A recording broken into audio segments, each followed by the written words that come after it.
Hello, everyone. Welcome to this special lecture. It's great to have a smaller signed-up live audience here, but also a huge welcome to everyone who's joining us online. So it's an enormous pleasure for me to welcome our visiting Professor of Creative Media. I'm Marion Turner. I'm the current Chair of the English Faculty Board and a Professor of English Literature here. And I'm here to welcome and thank Zing Tsjeng, the Executive Editor of Vice UK, who's here to talk to us about Yellow Peril in the UK. If you look on Zing's website for Vice UK, you immediately want to read all the articles that she's got up there. When I looked this afternoon, the first three that come up are the women behind the UK's first ESEA, East and Southeast Asian Heritage Month, followed by a guide to creating your first culture war, followed by Oxford students accused of cancelling the Queen, in which she points out that it is perfectly legal to take a picture off a wall. She's also very well known for the 4 books that she's written in the Forgotten Women series. Forgotten Women, the leaders, the writers, the scientists, and the artists. So it's a great honour and pleasure to introduce her, and she's now going to come and talk to us about Yellow Peril in the UK.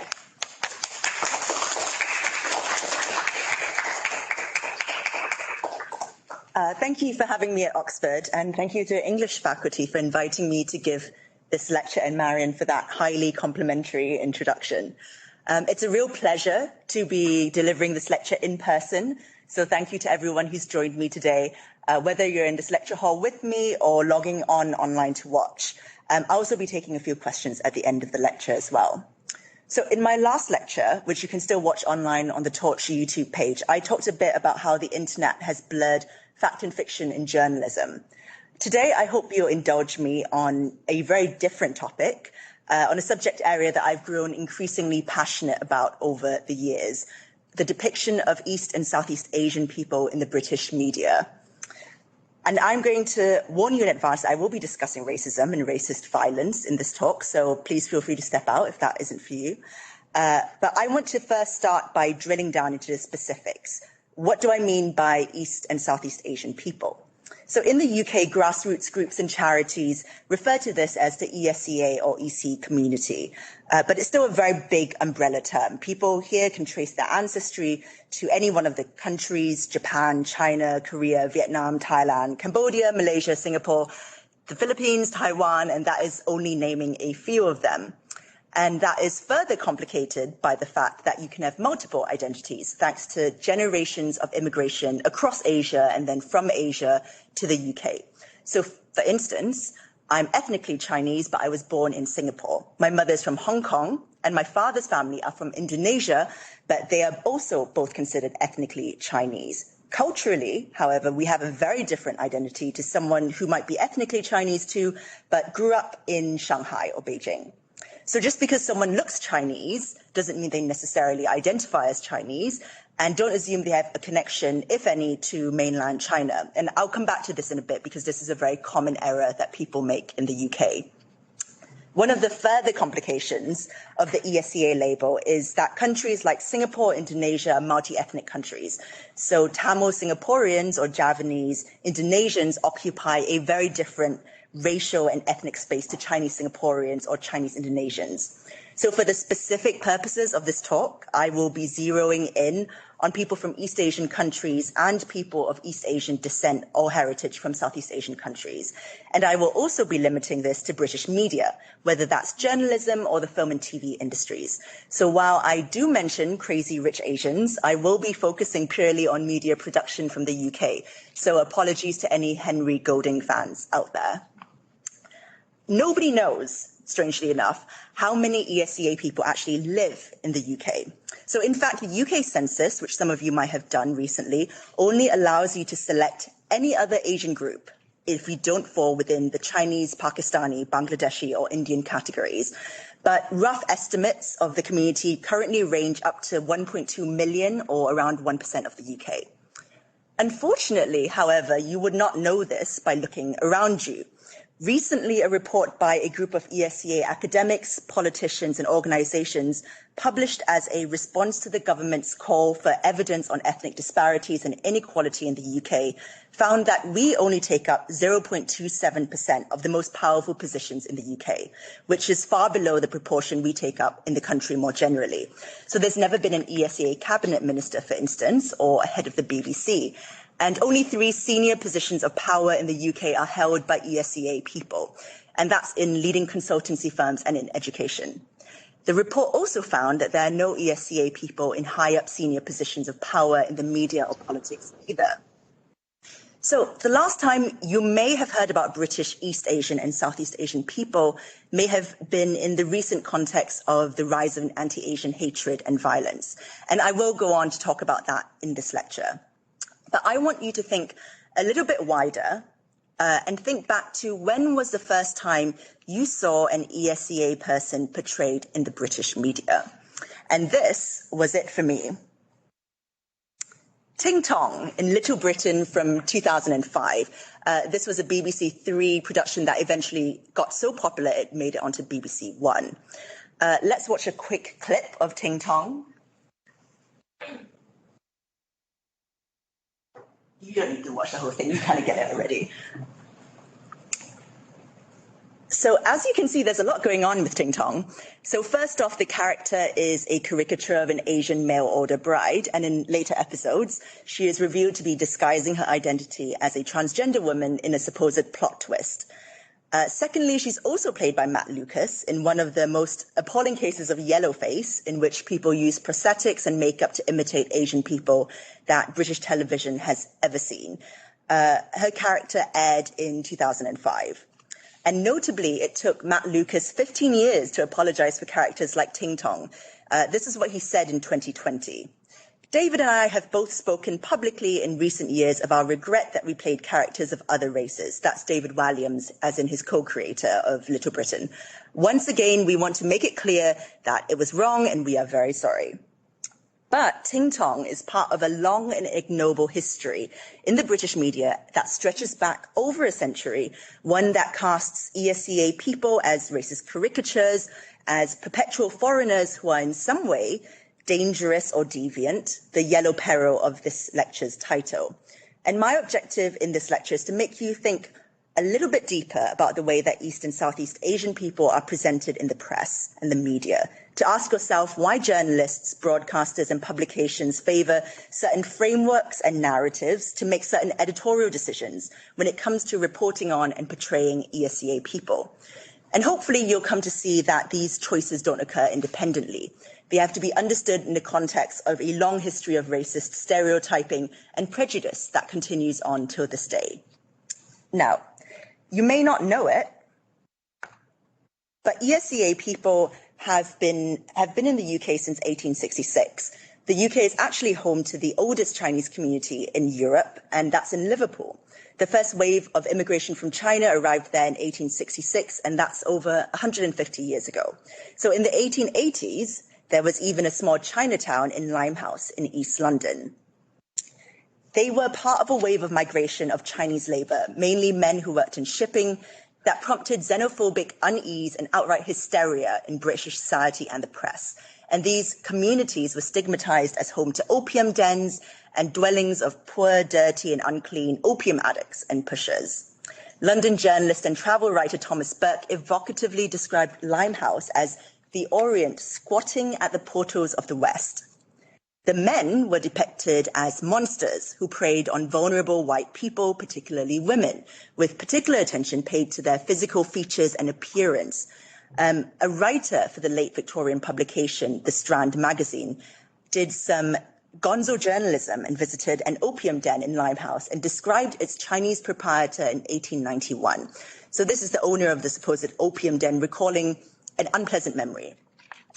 The thought of the insult to which he had been subjected and his consequent degradation in the eyes of his countrymen brought so evil a look upon his parchment-coloured features and caused his small and cunning eyes to twist and turn so horribly that I was glad to turn the conversation to pleasanter topics. And there was also full-blown panic in the press when interracial relationships occurred between Chinese men and white British women. One newspaper claimed that Chinese men were cunningly taking advantage of the absence of white men in military service to steal their wives and daughters and take their honor at the same time. The academic Anne Richard says that Thomas Burke played a significant part in the national hysteria with his book of racy fictional Chinatown short stories, Limehouse Nights, full of stories of lost English waves falling for mysterious Chinamen, which were later snapped up for an adaptation by none other than D.W. Griffiths, the filmmaker behind the KKK glorifying film Birth of a Nation. This hysteria, Richard says, peaked in 1920, with the evening news literally begging the Home Office to do something about unhappy white girls fascinated by the yellow man.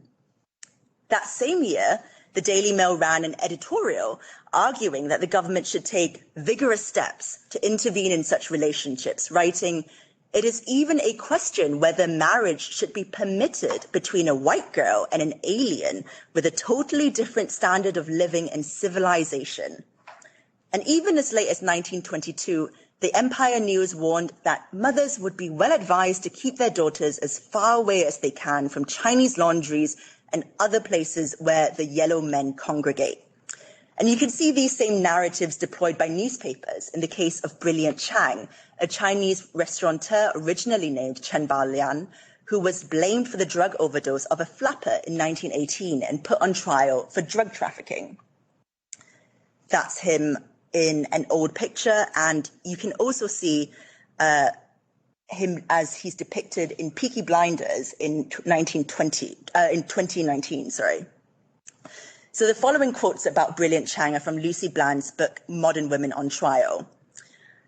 This is the Empire News reporting on the inquest when Chang gave evidence. Undersized, yellow, with coal-black straight hair combed from his wrinkled brow, he was typical of the mysterious East. There's the Evening News commenting on the case. What's there about the yellow man that fascinates the white woman, holds her in a spell, makes them easy victims of men from the remorseless East?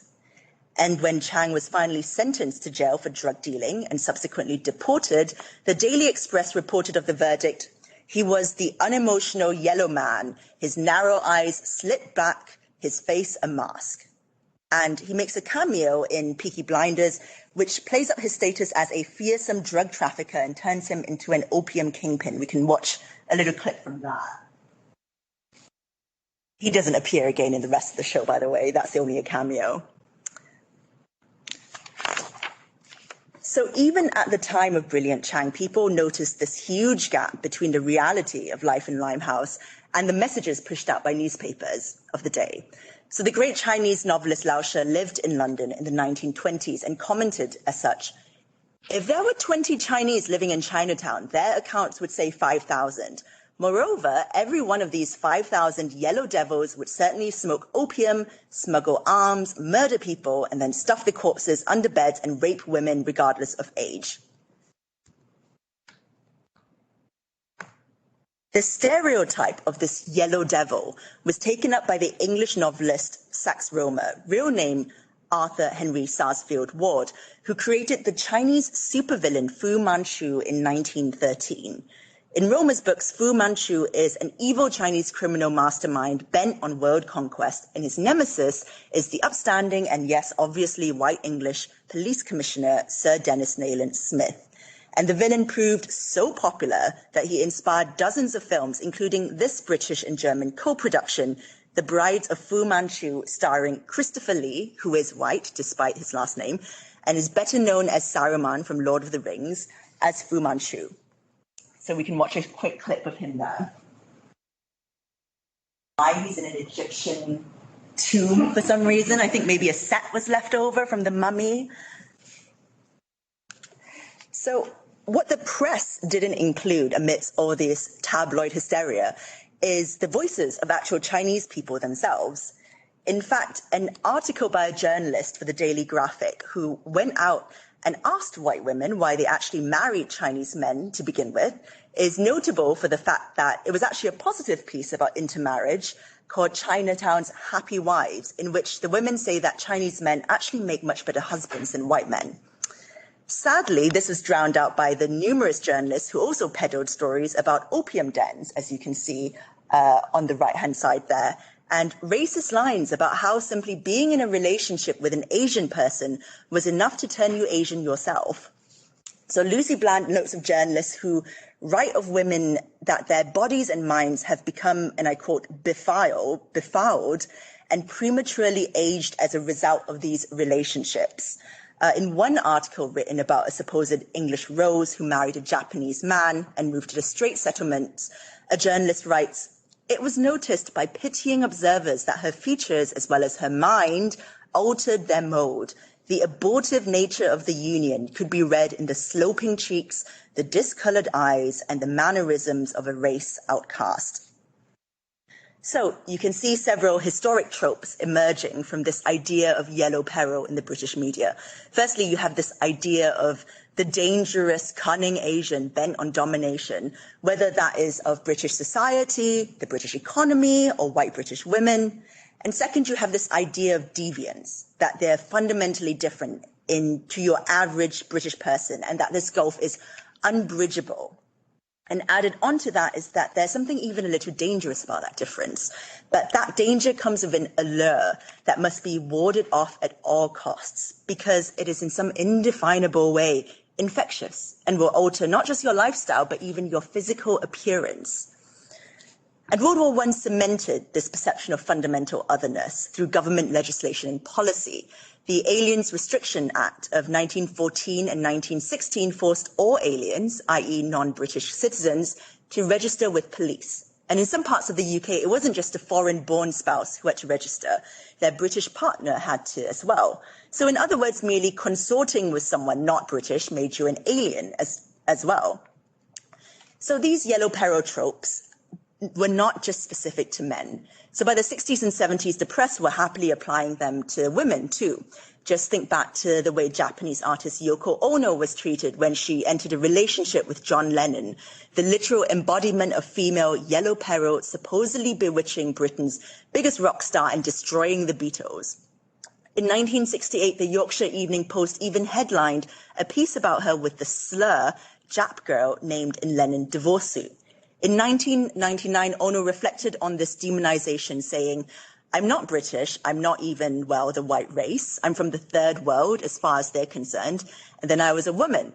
So yes, I think I was a very convenient scapegoat." And it's little wonder she titled her 2007 album, "Yes, I'm a Witch." These tropes still dominate the way that ESEA people are depicted in British media. The most egregious and recent example of this is the reporting around coronavirus, which drew on classic yellow peril tropes. When COVID-19 first broke as a story, the media illustrated their coverage with photographs of Asian people in Chinatown. It didn't matter if the Asian people in the photos were even from Wuhan or were Chinese, or that Chinatowns in the UK have never been associated with a single outbreak. It was enough to associate Asianness with COVID-19. According to the campaign group End the Virus of Racism, between January and August 2020, 33% of the images on news stories about coronavirus featured East or Southeast Asian people.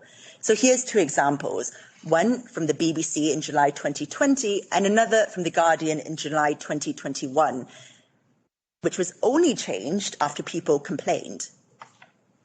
In both cases, you can see that ESEA people are made into the focus of the shot, whether that's through framing or otherwise. And reports like this only reinforce long-standing yellow peril stereotypes of Asian people as deviant, diseased, and yes, infectious. The same repulsed fascination you can observe in writings about Limehouse at the turn of the century was replicated by contemporary newspapers in the breathless reporting around this viral video of an unknown Chinese woman eating bat soup, which is linked explicitly and incorrectly to the transmission of coronavirus. This link between Chinese cuisine, Chinatown, and coronavirus had a devastating effect on food businesses in the UK. Even before lockdown began in February 2020, London's Chinatown had a 50% slump in trade, and it is still recovering. Some establishments were vandalized during the pandemic. Not far from my office where I work in East London, Pleasant Lady Jianbing was vandalized with graffiti that said bat suit. And this was fueled even further by US officials and then President Donald Trump calling it the China virus, Wuhan virus, and Kung flu.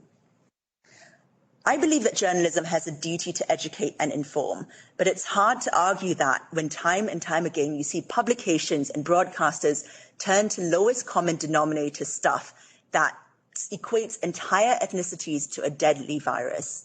And I do believe that the irresponsible reporting around coronavirus only served to fuel the rise in anti-Asian violence in both the UK and the US. In the US, Asian American organizations reported over 2,800 incidents of hate crime, many of them involving elderly people caught on CCTV. An elderly Thai man was shoved to the ground and later died of brain injuries. 8 people were killed by a gunman in Atlanta, including 6 Asian women. A Filipino woman was slashed in the face with a box cutter. And these hate crimes happen in the UK too. Just last month, a Chinese engineer needed reconstructive surgery after being beaten up outside the Co-op supermarket in Cambridge. Reported attacks on people of East and Southeast Asian descent have risen by 50% in the last 2 years, according to a report by End the Virus of Racism and ITV. Many attribute the rise to Chinese people being blamed for the virus.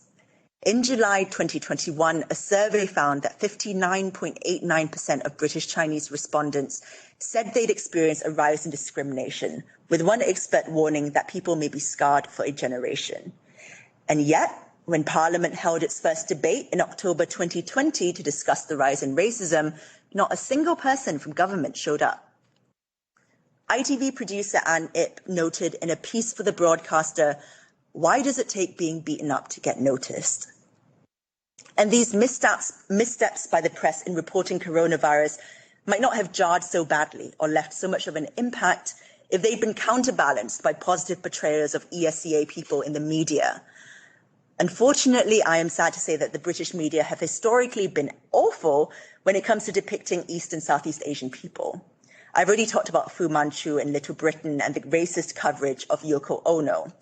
But there are also other stereotypes alive and well in the British media, many of them not a million miles off from the same stereotypes that flourished at the turn of the century in Limehouse.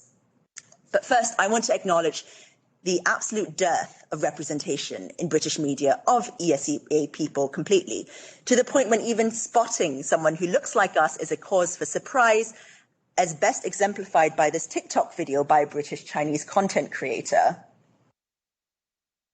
She's very funny. If any of you have TikTok, I highly recommend following her.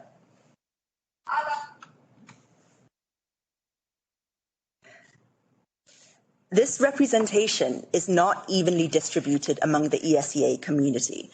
So the vast majority of coverage, when it does exist, features people who have Chinese heritage. But this too is complicated by the fact that there are communities within this group.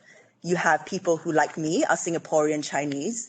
Then you have people who are first-generation immigrants and were born abroad, like me, or those who were born in the UK and are British. Then you have Malaysian Chinese people. You have Hong Kong Chinese people, who historically make up the bulk of the East Asian community here. You have Taiwanese people. You have mainland Chinese people, including a growing international student body in the UK, etc., etc. And these are all communities with distinct political, ethnic, and cultural identities, though with areas of overlap.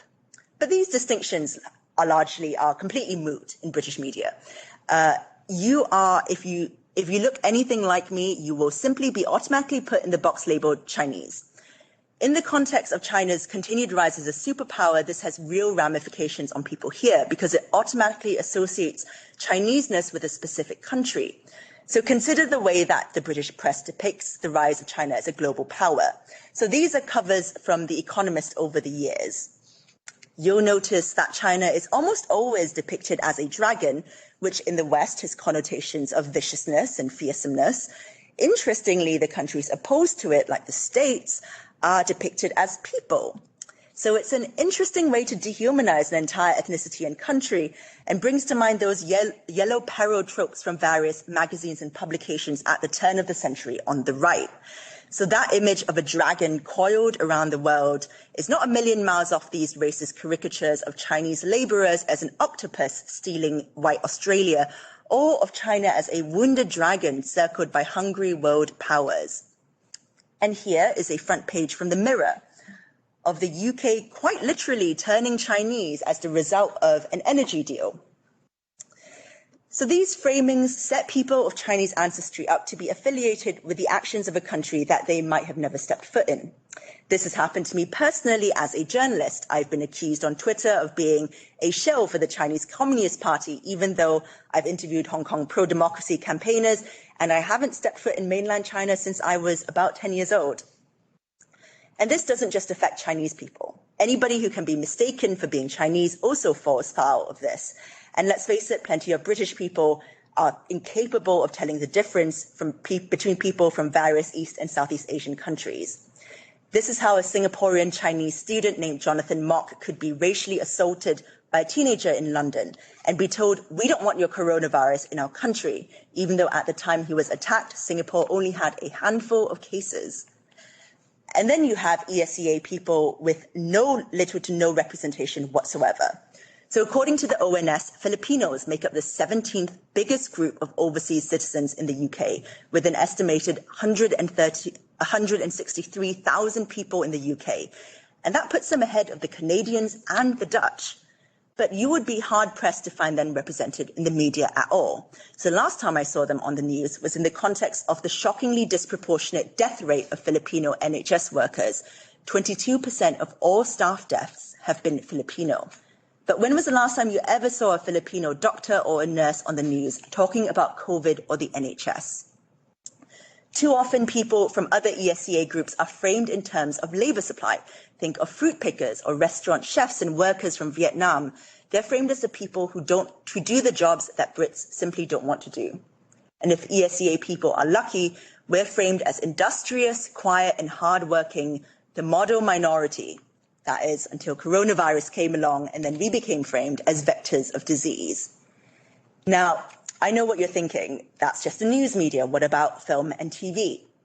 Well, it is not much better. Remember all that press hysteria about the allure of the Orient in good old Limehouse? This is a trailer for The Blind Baker, an episode of Sherlock from BBC One that featured pretty much every single Orientalist stereotype you can think of. It's waving in the wind, I don't know why. And if you look at the text on the screen, plucked strings, a bamboo flute, delicate, serene, that is the introduction, that is the script descriptions for how Gemma Chan's character, a doomed museum curator, is introduced in the show. I got that from Jennifer Mack's work on East Asian representation in film and TV. So you have a whole bunch of stereotypes here. You have the attractive but docile and ultimately doomed Asian woman, played by Gemma Chan, ominous Asian villain, lanterns waving in the wind, Asian aesthetics, in this case peking opera costumes, to invoke a sense of ominous doom. I actually interviewed Gemma Chan this year and we chatted about this episode of Sherlock, and she said, "Would I necessarily make the same choices now if given the choice? Maybe not. I think I would speak up more if I felt that a role was leaning into an Orientalist trope of some sort. I'm much more aware, and I think I'm in much more of a position to where I could say something." But this is the problem. In a lot of positions of decision-making, ESEA people are simply not in the room. Today, much like in newspaper coverage from a century ago, the media is still more than happy to let white voices tell the stories of Asian people.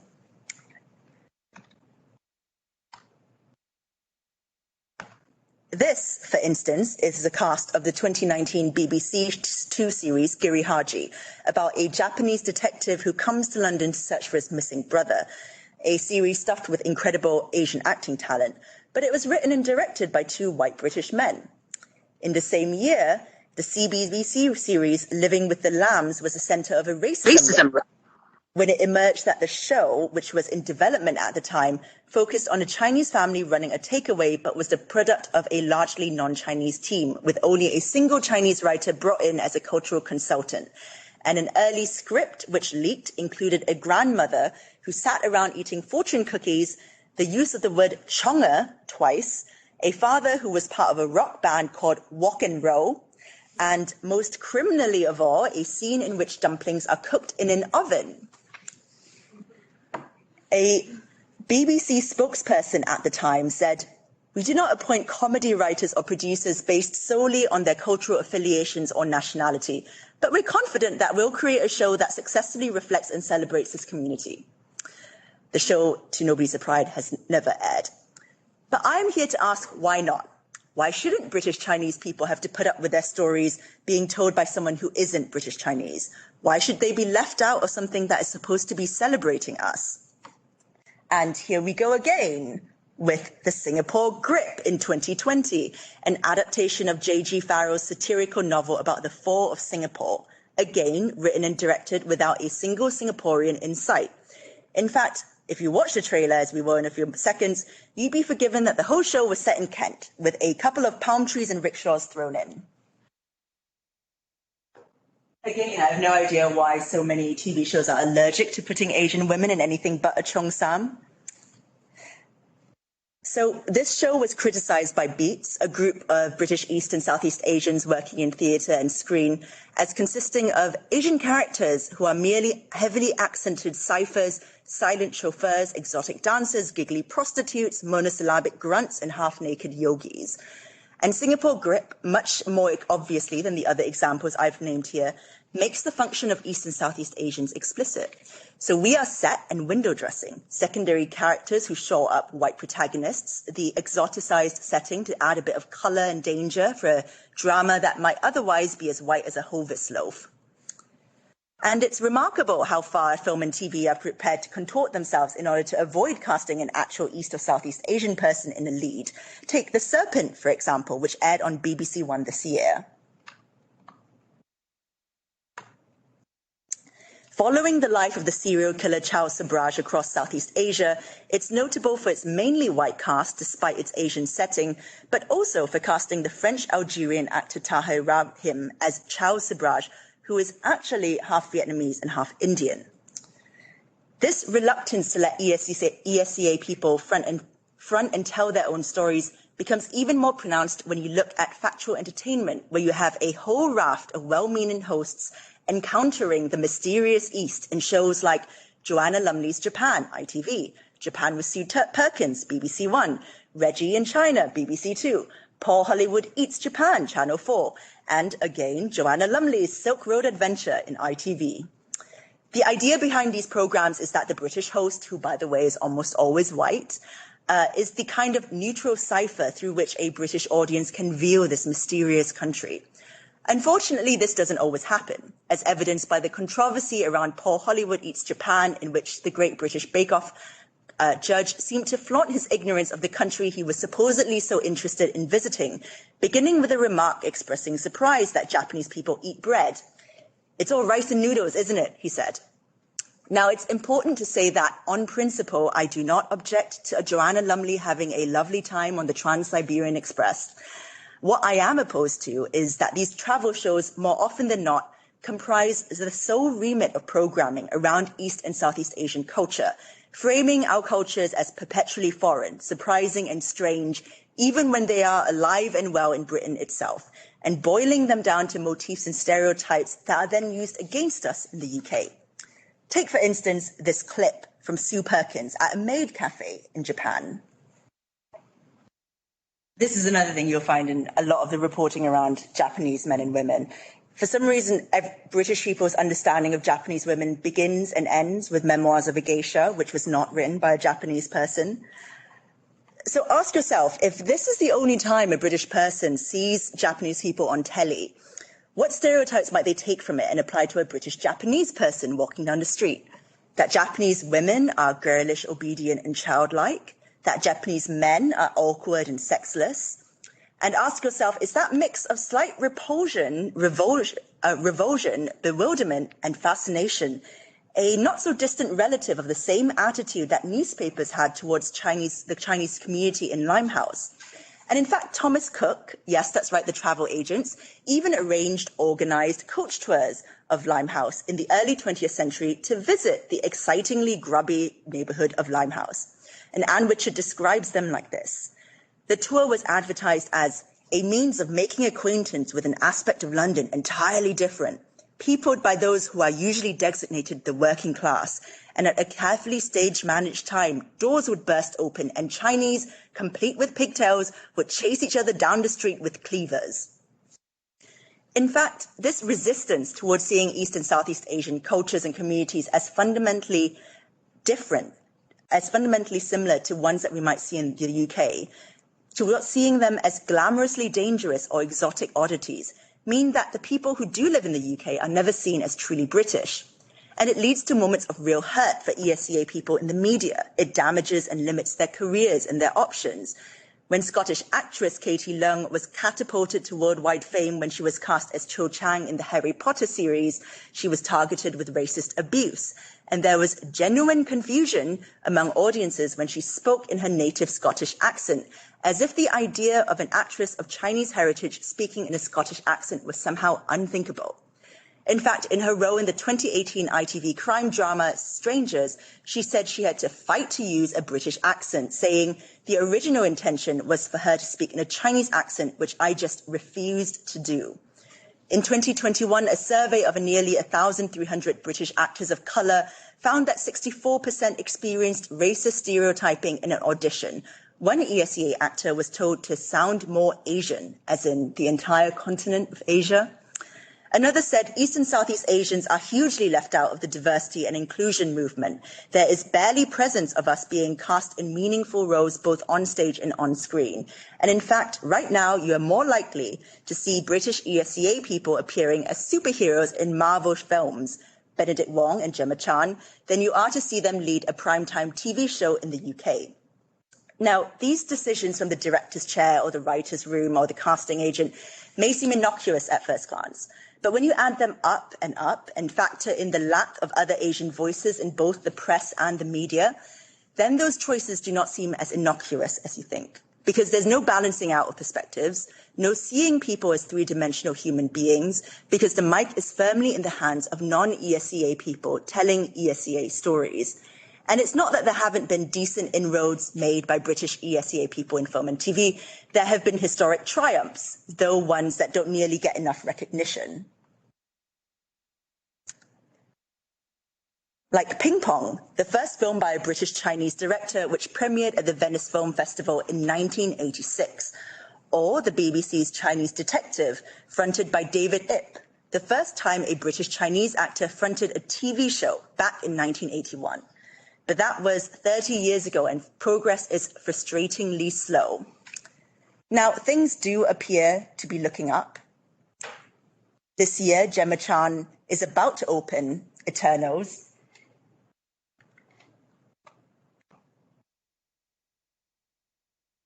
The next edition in Marvel's superhero franchise. Jessica Henwick is fronting her own Netflix show, the fantasy series Shadow and Bone. Henry Golding is in the action film Snake Eyes, and Phil Wang's Netflix show Philly Philly Wang Wang is out. Will Sharp is acting and directing and writing, most notably creating Flowers for Channel 4. Directors like Hong Kau and Wayne Chi Yip are making films and TV, most notably the latter as director of the Neo Lord of the Rings series. And of course, there was a huge success of Crazy Rich Asians, which was the highest grossing romantic comedy in the US in 10 years. But it's notable just how many of these contemporary successes have to do with American platforms and American streamers, not British broadcasters who seem unwilling to take a chance on ESEA talent. It's telling that the most high-profile exception to this is the casting of Sandra Oh in Killing Eve, given that Oh was already hugely established from Grey's Anatomy. And for some reason, while Netflix is commissioning smart Asian-fronted rom-coms like Always Be My Maybe, To All the Boys I've Loved Before and The Half of It, British TV still struggles with putting ESEA women as anything other than sexual or romantic love interests to white people. See the Singapore Grip. But why should British ESEA people have to go to America to seek out the content that reflects them when the UK has its own thriving film and TV industry? In fact, Beets have created its own version of the Bechdel test, which was originally created to evaluate how women were portrayed in the media. In order to pass the test, a film or TV project has to answer yes to the following 3 questions. 1, are there 2 or more B British ESEA characters? 2, do at least 2 British ESEA characters speak fluent English with a British accent? And 3, does at least 1 BSEA character pursue their own goals separate to the white characters? And once you start applying these tests to the field portrayals of ESEA people in the media, you'll start to understand how far we have to come. And Beets actually evaluated 17 British films as part of their test. And guess how many passed? 3. And one of them was Ping Pong, which was made 35 years ago. And it's not just on-screen representation that's suffering. Diamond, the creative diversity network that collects data from thousands of individuals involved in the production of TV programs across the big 5 UK broadcasters, BBC, ITV, Channel 4, Channel 5, Viacom, CBS and Sky, when it broke down key off-camera roles, including commissioning editors, writers, directors, producers and the like by ethnic background, the numbers were generally bleak for people of colour. But when it came to East and Southeast Asian people in particular, they were so insignificant that they were almost redacted from the data. So much so that when Beets member and screenwriter Emma Cole said, when we talk about BSEAs when we say BSEAs are working with zero inclusion in the TV industry, we are not being impressionistic or metaphorical, we are being literal. So it's easy if you're in this industry and you aren't a member of the ESEA community to shrug this off and say, well, we're doing our best and change is slow. But I think that this last year and a half, with the spike in violence against the ESEA community, both here and abroad, more than demonstrates the urgent need to reconfigure these expectations. East and Southeast Asian people have been part of the UK for a century and a half. We've been building our lives and our communities here for decades. And yet we've struggled against the prevailing stereotypes that have cast us as threats to the state and to the British way of life, as if we aren't capable of being just as British as everyone else. And my fear is that unless we are given the opportunities to put out our own stories, whether that's in the news media or in film and TV, we will forever be cast in the mode of perpetual foreigners. And that status as the eternal other, as the coronavirus crisis demonstrated, is all too easily hijacked by bad faith actors' fear and violence. And I'm also concerned that as China continues on its route as a global superpower with the trade wars and demonstrations of military might, British ESEA people who are either Chinese or Chinese passing will continue to be misidentified with the actions of the Chinese government and face discrimination and even violence. These issues are complicated. They are difficult to disentangle. But I do believe that part of the solution has to be better representation of ESEA people in the British media, whether that's in news, film or TV. And when we talk about diversity in the media, we have to make sure that every single marginalized group is part of that conversation, and that includes ESEA people. Because if we don't, we are opening the door to xenophobia and prejudice. Our industries are dictating the terms on which the UK sees an entire community. But people in the UK media, whether they know it or not, are part of a history that has systematically dehumanized East and Southeast Asian people since the last turn of the century. So no, it's not just enough to have read a book about Japan. It's not enough to have gone to Hong Kong once or twice. Just because you have transited through Changi Airport does not make you an expert on what it means to be Asian, because you aren't coming from a neutral standpoint, because history tells us otherwise. It is time to pass the mic. Thank you very much. I will take questions.